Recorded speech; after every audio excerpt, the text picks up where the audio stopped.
রাসূলুল্লাহ সাল্লাল্লাহু আলাইহি ওয়াসাল্লাম বলছেন, আন মুআয ইবনে জাবাল রাদিয়াল্লাহু তাআলা আনহু আন্নাহু قال قال رسول الله সাল্লাল্লাহু আলাইহি ওয়াসাল্লাম, মুআয ইবনে জাবাল রাদিয়াল্লাহু তাআলা আনহু হতে বর্ণিত, তিনি বলেন, রাসূল সাল্লাল্লাহু আলাইহি ওয়াসাল্লাম বলেছেন, উমরান বাইতুল মাকদিস খারাব ইয়াসরিব, বাইতুল মাকদিসের আবাদ হওয়া মদিনার ধ্বংস হওয়া, ওয়া খারাব ইয়াসরিব, আর মদিনার ধ্বংস হওয়া খুরুজুল মালহামা, মহাযুদ্ধের সংঘটিত হওয়া, ওয়া খুরুজুল মালহামা ফাতহ কুস্তুনতুনিয়া, আর মহাযুদ্ধ আরম্ভ হওয়া মানে কুস্তুনতুনিয়া বিজয় হওয়া, ওয়া ফাতহ কুস্তুনতুনিয়া খুরুজুদ দাজ্জাল, আর কুস্তুনতুনিয়া বিজয় হওয়া মানে দাজ্জাল বের হওয়া।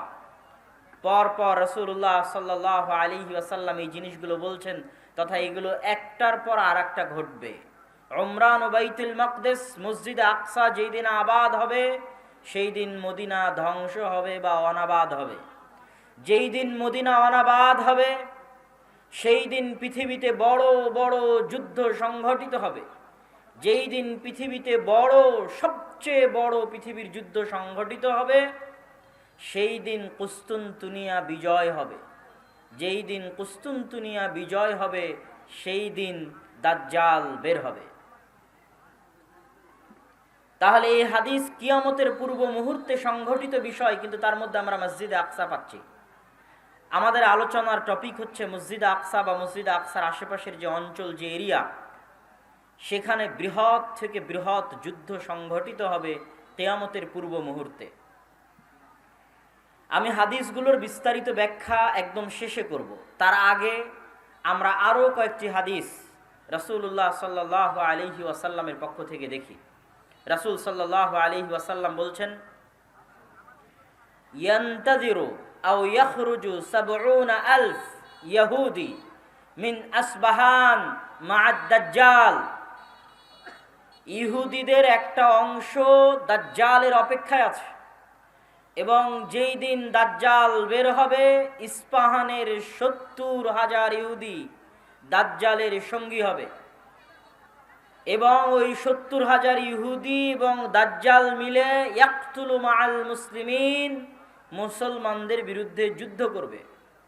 যুদ্ধ করতে করতে এমন পরিবেশ তৈরি হবে যে ইয়াখতাবিউল ইয়াহুদ ওয়ারা আশ-শাজারা আও তাহতাল হাজার, ইহুদি আশ্রয় নিবে গাছের আড়ালে, পাথরের আড়ালে, আর পাথর এবং গাছ বলে উঠবে ইয়া মুসলিম, পাথর এবং গাছ কথা বলে উঠবে, এই মুসলমান, এই যে এখানে লুকিয়ে আছে হত্যা করো। গাছ বলবে, এই যে এখানে লুকিয়ে আছে হত্যা করো। পাথর বলবে, এই যে এখানে লুকিয়ে আছে হত্যা করো। এবং এই হাদিসের সাথে আরো একটি হাদিস সম্পৃক্ত, যে রাসূলুল্লাহ সাল্লাল্লাহু আলাইহি ওয়াসাল্লাম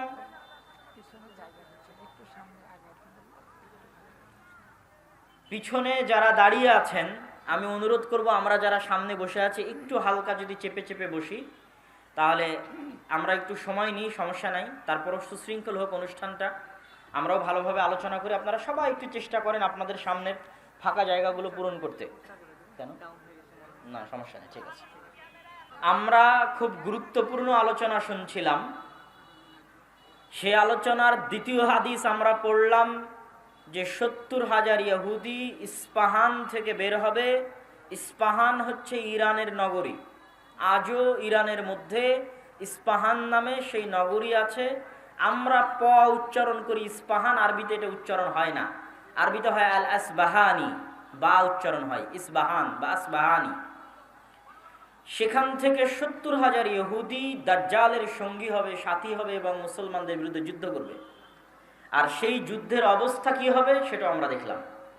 আরেকটি হাদিস দেখি। عن عوف بن مالك رضي الله تعالى عنه أنه قال, আউফ ইবনে মালিক রাদিয়াল্লাহু তাআলা আনহু থেকে বর্ণিত, তিনি বলেন, আমি একদা রাসূলুল্লাহ সাল্লাল্লাহু আলাইহি ওয়াসাল্লামের নিকটে আসলাম। রাসূল সাল্লাল্লাহু আলাইহি ওয়াসাল্লাম আমাকে কিয়ামতের আলামত গণালেন, আমার হাতে গণালেন।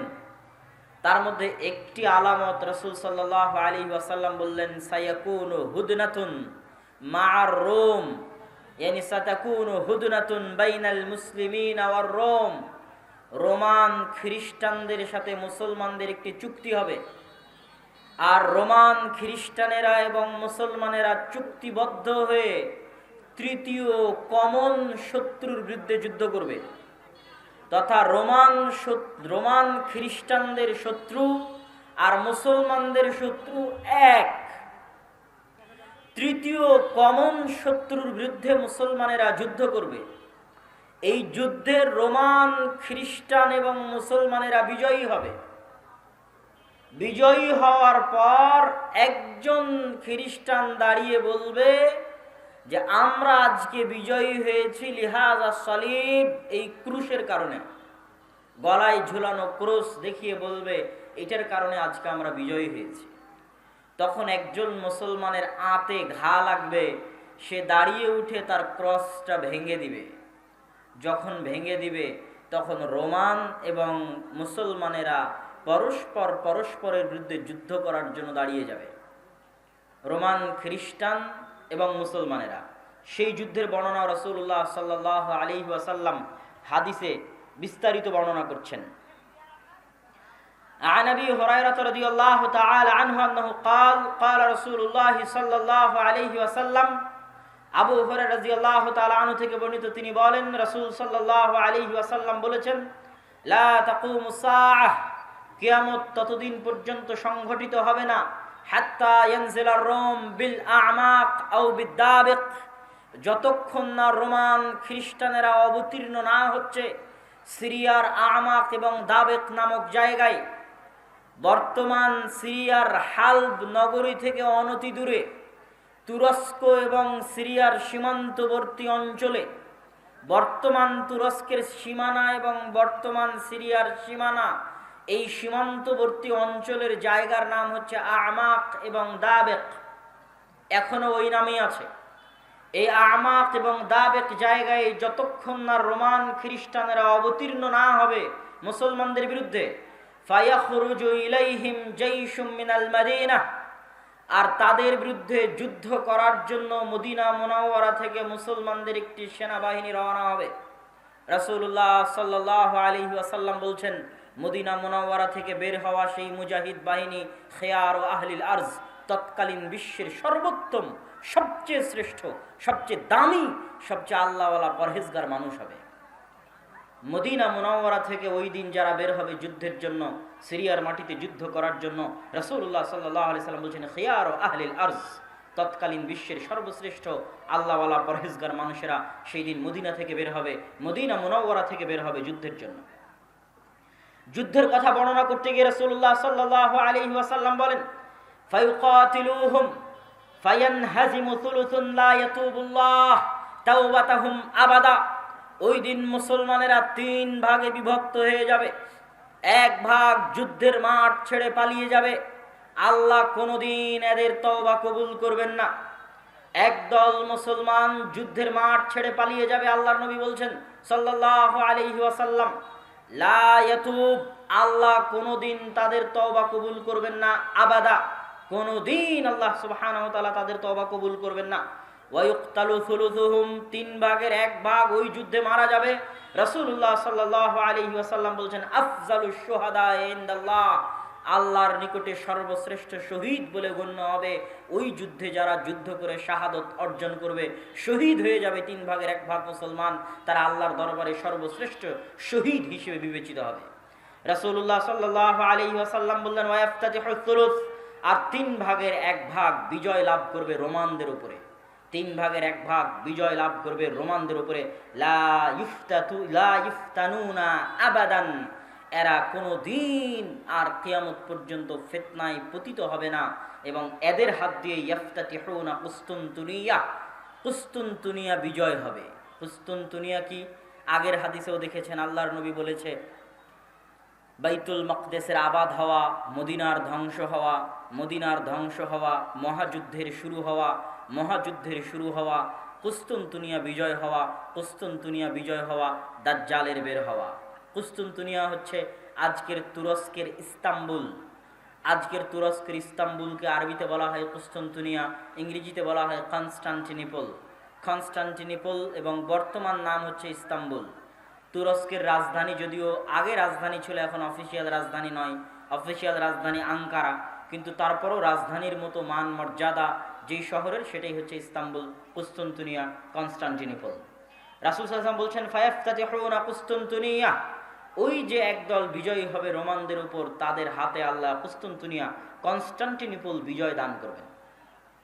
ফাবাইনামা হুম ইয়ানকাসিমুনাল গানাইম, যখন এই সমস্ত বিজয়ী মুজাহিদরা গনিমতের মাল বন্টন করবে এবং তাদের তরবারি ঝুলানো থাকবে গাছের সাথে, তখন একজন চিৎকার করে বলবে সাহা ফীহিমুশ শাইতান ইন্নাল মাসীহা ক্বাদ খালাফাকুম ফি আহলিকুম, মাসীহুদ দাজ্জাল বের হয়ে গেছে আর তোমাদের বাড়িতে বাড়িতে মাসীহুদ দাজ্জাল প্রবেশ করতেছে।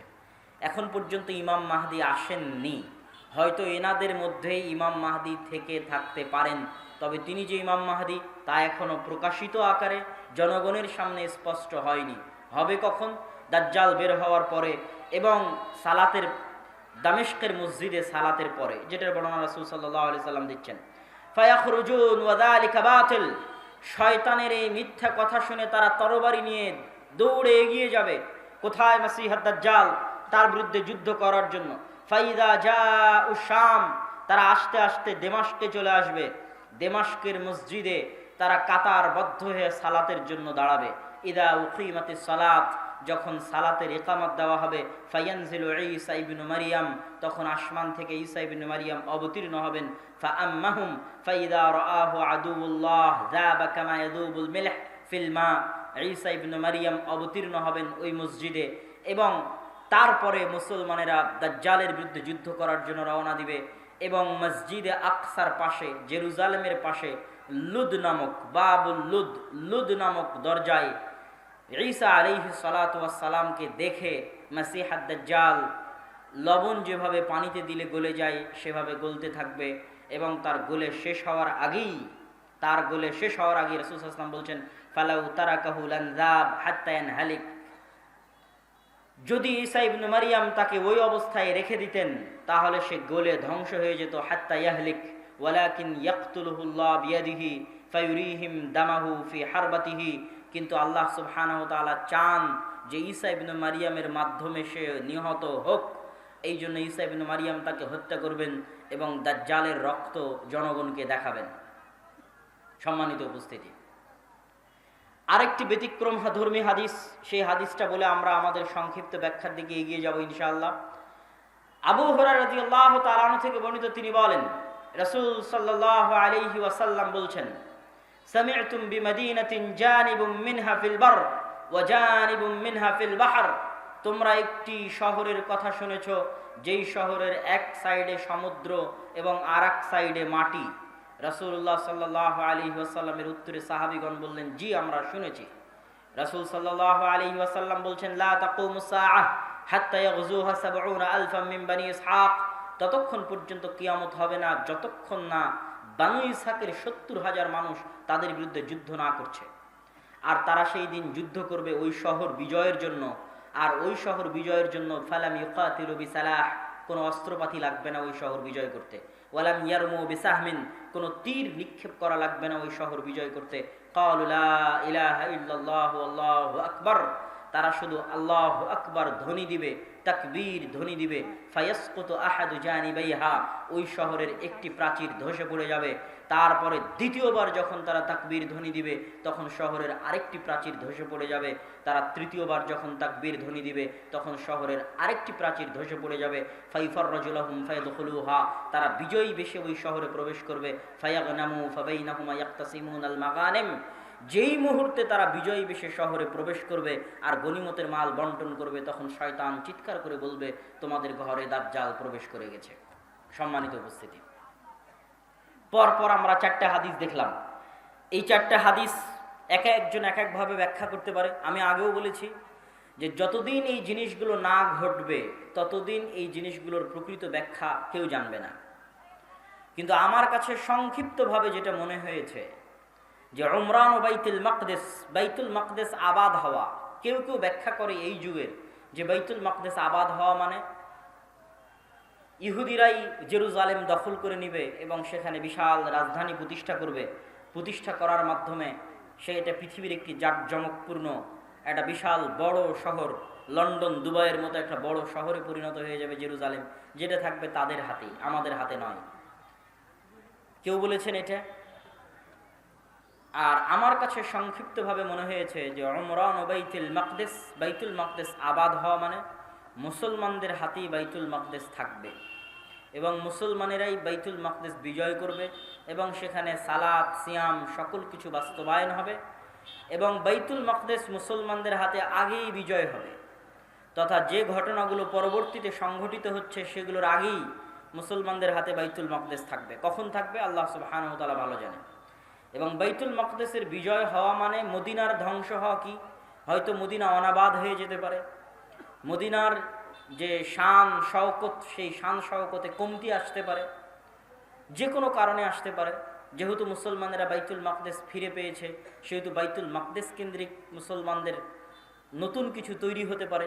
যেমন উমাইয়া খেলাফাত আমলে যখন আবদুল্লাহ ইবনে জুবাইরের হাতে মক্কা এবং মদিনা ছিল, তখন উমাইয়া খলিফারা মক্কা মদিনা জিয়ারত করতে না পারার কারণে তারা তাদের সকল ধন সম্পদ খরচ করত বাইতুল মাকদেসের পিছনে। তথা এই মসজিদকে কেন্দ্র করে মুসলমানদের একটা ব্যস্ততা, শহর বন্দর সকল কিছু গড়ে উঠবে এই শহরকে কেন্দ্র করে এবং মদিনা অনাবাদ হয়ে যাবে। মদিনা অনাবাদ হয়ে গেলে যুদ্ধ শুরু হবে। কোন যুদ্ধ? যেই যুদ্ধ আমরা আলোচনা করলাম, এই যুদ্ধকে রাসূল সাল্লাল্লাহু আলাইহি সাল্লাম বলেছেন আল মালহামা আল কুবরা। এবং এই যুদ্ধের বর্ণনা দিতে গিয়ে অন্য হাদিসে রাসূলুল্লাহ সাল্লাল্লাহু আলাইহি ওয়াসাল্লাম বলেছেন যে এই যুদ্ধে এত বেশি পরিমাণ মানুষ মারা যাবে যে একটা উড়ন্ত পাখি যদি আকাশে উঠতে থাকে তাহলে উড়তে উড়তে সে ক্লান্ত হয়ে যাবে, কিন্তু লাশের সারি সে উড়ে শেষ করতে পারবে না, এত বেশি পরিমাণ মানুষ মারা যাবে এই যুদ্ধে। আর এই যুদ্ধের পরপরই কুস্তুনতুনিয়া বিজয় হবে মানে আজ তো ইস্তাম্বুল মুসলমানদের হাতে আছেই। হাদিসের ভাষায় বোঝা যায় যে ইস্তাম্বুল একদিন মুসলমানদের হাতে থাকবে না। আজ আছে কিন্তু একদিন থাকবে না। তথা আজকের যে তুরস্ক, এটা আজকে মুসলমানদের হাতে থাকলেও হাদিস প্রমাণ করছে যে দাজ্জাল যেই মুহূর্তে বের হবে ওই মুহূর্তে কনস্টান্টিনোপল, ইস্তাম্বুল, তুরস্ক মুসলমানদের হাতে নাই, থাকবে না। তথা সেটা মুসলমানেরা যে কোনো সময় হারিয়ে ফেলতে পারে, অদূর ভবিষ্যতে, নিকট ভবিষ্যতে। আল্লাহ সুবহানাহু ওয়া তাআলা ভালো জানে কখন হারিয়ে ফেলবে, কেন না হারালে বিজয় কিসের? আর যেই বিজয়ের কথা রাসূল সাল্লাল্লাহু আলাইহি সাল্লাম বলছেন এই বিজয় নিকটে, কিয়ামতের নিকটবর্তী, দাজ্জাল বের হওয়ার পূর্ব মুহূর্তের বিজয়।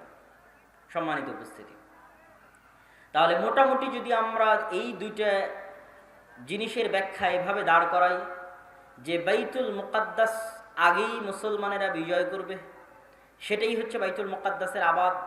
আর কুস্তুনতুনিয়া কিয়ামতের পূর্ব মুহূর্তে বিজয় হবে, তার অর্থ হচ্ছে কুস্তুনতুনিয়া মুসলমানেরা হারিয়ে ফেলবে, কনস্টান্টিনোপল মুসলমানেরা হারিয়ে ফেলবে। এখন হাদিসের আরও একটা অংশ ব্যাখ্যা করতে বাকি, রোম কারা? যে রোমানদের সাথে মুসলমানদের চুক্তি হবে এবং চুক্তির পরে সেই চুক্তি পুনরায় ভঙ্গ হয়ে মুসলমান এবং রোমানরা পরস্পর যুদ্ধ করবে, সেই যুদ্ধ, এই যুদ্ধ, সেই রোম কারা? এই বিষয়ে মুহাদ্দিসিনে কেরাম এবং মুফাসসিরিনে কেরামের মধ্যে মতভেদ হওয়ার সবচেয়ে বড় কারণ হচ্ছে আল্লাহর নবীর যুগে রোম বলতে যাদেরকে বোঝানো হতো তাদের রাজধানী ছিল কনস্টান্টিনোপল। আল্লাহর নবীর যুগে মানে যেই সময় আল্লাহর নবী এই হাদিস বলতেছেন ওই সময় রোম বলে যাদের বোঝানো হতো তাদের রাজধানী তুরস্কের ইস্তাম্বুল, কনস্টান্টিনোপল। এবং মুসলমানেরা এটা কোনোদিনই বিজয় করতে পারেনি। মুসলমানেরা এটা বিজয় করেছে অনেক পরে, আজ থেকে 500 অথবা 600 বছর আগে। উসমানীয় খেলাফত আমলে মুসলমানেরা বিজয় করেছে, না উমাইয়া খেলাফত আমলে, না আব্বাসী খেলাফত আমলে কোনোদিন বিজয় হয়নি। ক্রুসেডের যুদ্ধ হয়েছে, তখনও মুসলমানেরা ইস্তাম্বুল বিজয় করতে পারেনি। মঙ্গোলীয়রা মুসলমানদের বাগদাদে হত্যা করেছে, তখন মুসলমানরা ইস্তাম্বুল বিজয় করতে পারেনি। তারও পরে মুসলমানরা ইস্তাম্বুল বিজয় করেছে 1400 খ্রিস্টাব্দের দিকে মুহাম্মদ আল ফাতেহ। তো এই জন্য রাসূল সাল্লাল্লাহু আলাইহি ওয়াসাল্লাম যখন রোম শব্দ বলতেছেন হাদিসে মদিনায়, তখন রোম মানে বর্তমান তুরস্কের কনস্টান্টিনোপল, ইস্তাম্বুল। আর তৎকালীন এই রোমে যারা বসবাস করত তারা হচ্ছে অর্থোডক্স খ্রিস্টান। আর আজকে ইতালির যারা রোম, ইতালির রাজধানী রোম, ইউরোপের যারা খ্রিস্টান, আমেরিকার যারা খ্রিস্টান, তারা হচ্ছে ক্যাথলিক খ্রিস্টান। এবং তাদের মধ্যে বিশ্বাসগত এবং আকীদাগত পার্থক্য আছে অনেক বিষয়ে, পদ এবং পদবীগত পার্থক্য আছে, কৃষ্টি কালচার সামাজিক আচার ব্যবহারগত পার্থক্য আছে। তাহলে রোম বলতে আমরা যদি তৎকালীন রোম ধরি, তথা অর্থোডক্স খ্রিস্টানদের হাতে যখন কনস্টান্টিনোপল ছিল, সেই অর্থোডক্স খ্রিস্টানেরা এখন বসবাস করে রাশিয়ায়। রাশিয়া এবং ইউক্রেনের যুদ্ধের অন্যতম একটা কারণ হচ্ছে ইউক্রেনে ইউরোপিয়ান এবং আমেরিকানেরা ক্যাথলিক খ্রিস্টানের চর্চা বাড়াচ্ছিল, যেটা রাশিয়া কখনোই চায় না যে তার আশেপাশের কোনো দেশে ক্যাথলিক খ্রিস্টানের চর্চা বাড়ুক, কেননা তারা মানে অর্থোডক্স খ্রিস্টান। এবং আমার এর উপর বিস্তারিত ভিডিও আছে ইতিসাম টিভিতে রাশিয়া এবং ইউক্রেনের উপর, যেখানে এই পয়েন্টে আরও বিস্তারিত ইন ডিটেইলস আলোচনা করা আছে। তাহলে আল্লাহর নবীর যুগের রোম যদি ধর্মীয় দৃষ্টিকোণ থেকে তাদের পরিচয় দেখি, যে আল্লাহর নবী যেই সময়ে হাদিস বলছেন ওই সময়ে রোম বলতে কাদের বোঝা হতো, তাহলে কনস্টান্টিনোপলে যে অর্থোডক্স খ্রিস্টানেরা ছিল তাদেরকে বোঝানো হতো। তারা আজ কোথায় আছে? তারা আজ রাশিয়াতে আছে। এবং রাশিয়া যে যুদ্ধগুলো লড়ে, সেই যুদ্ধগুলোর পিছনে অনেক ধর্মীয় কারণ আছে, যেটাও আমি আমার ওই ভিডিওতে স্পষ্ট আকারে ডকুমেন্টারি আকারে দেখিয়েছি, যে এই যুদ্ধগুলো শুধু বাহ্যিক কোনো কারণে লড়াই করা হয় না, বরং ধর্মীয় কারণে লড়াই করা হয়। যেমন আজকে ইসরায়েল এবং ফিলিস্তিনের যুদ্ধে ইসরায়েল যে যুদ্ধ করতেছে, এটা শুধু বাহ্যিক কোনো কারণ নয়, বরং এর পিছনে ধর্মীয় কারণ আছে, সেটাও বলবো বক্তব্যের শেষের দিকে ইনশাআল্লাহ। আর যদি বলি যে না তারা নয়, তাহলে ইতালির রাজধানী যে রোম, ইতালির রাজধানী রোম মানে আজকের ইউরোপ, আজকের আমেরিকা, যারা আমাদের বিরুদ্ধে ক্রুসেডের যুদ্ধ করার জন্য এসেছিল, কয়েক শতাব্দী আগে বাইতুল মুকাদ্দাস খ্রিস্টানেরা দখল করেছিল, সুলতান সালাহুদ্দিন আইয়ুবী বিজয় করেছিলেন, সেই ক্রুসেডাররা, তাদের সাথে মুসলমানদের চুক্তি হবে, তৃতীয় কোনো পক্ষের বিরুদ্ধে মুসলমানেরা তাদেরকে সাথে করে নিয়ে যুদ্ধ করবে, সেই যুদ্ধে রোমানরা আর মুসলমানেরা বিজয়ী হবে। তারপরে রোমানদের একজন বলবে ক্রুশের কারণে বিজয়ী হয়েছিলাম, এক মুসলমান উঠে ভেঙে দিবে, তখন আবার তারা পরস্পর মুখোমুখি দাঁড়িয়ে যাবে, আর এই যুদ্ধ হচ্ছে মালহামা, যেটা সিরিয়াতে হবে। আজকের যে ফিলিস্তিন, আজকের যে ইসরায়েল, এগুলোও সিরিয়া, আজকের যে জর্ডান, এগুলোও সিরিয়া, সেই যুদ্ধ হবে সিরিয়াতে। আর ওই যুদ্ধে মুসলমানদের হেডকোয়ার্টার হবে গোতা নামক জায়গায়, যে গোতা নামক জায়গাটি হচ্ছে সিরিয়ার রাজধানী দামেস্ক থেকে অনতি দূরে।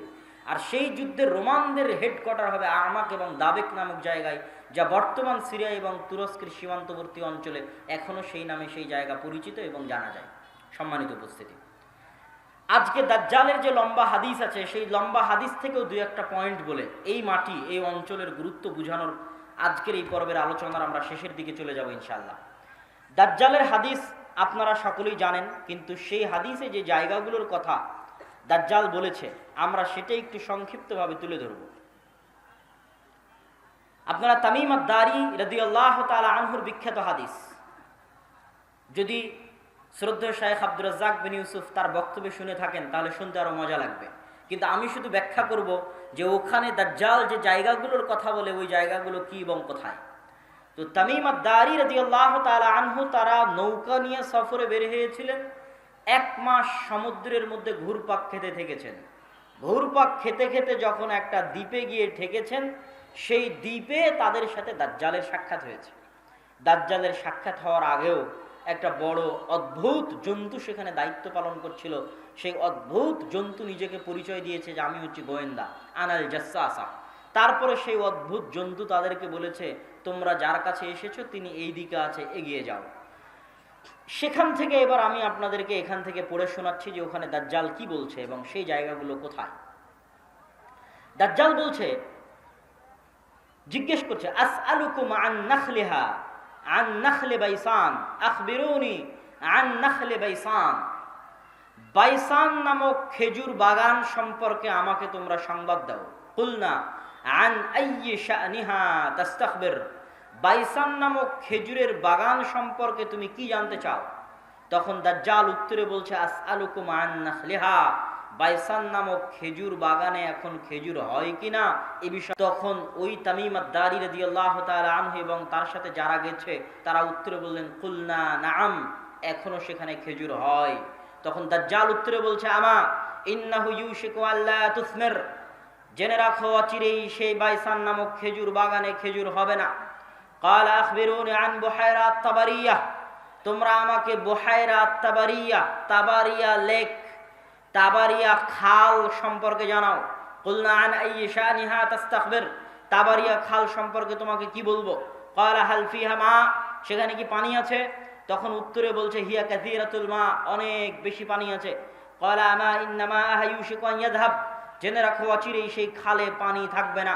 ক্বালা আখবিরুনি আন আইনি যুগর, আইনে জোগার সম্পর্কে আমাকে জানাও। ক্বালু আন আইয়ি শানিন তাস্তাখবির, তুমি আইনে জোগার সম্পর্কে কি জানতে চাও? বলে আইনে জোগারে কি এখনো পানি আছে? সেখান থেকে কি মানুষজন পানি নিয়ে চাষাবাদ করে? তখন আমরা বললাম হ্যাঁ, হিয়া কাসীরাতুল মা, এখনো মানুষ সেখান থেকে পানি নিয়ে চাষাবাদ করে। তখন সে উত্তরে বলল অচিরেই সেখানে পানি থাকবে না। তখন বলছে আখবিরুনি আন নাবিয়্যিল উম্মিয়িন, উম্মিয়িনদের নাবী সম্পর্কে আমাকে জানাও।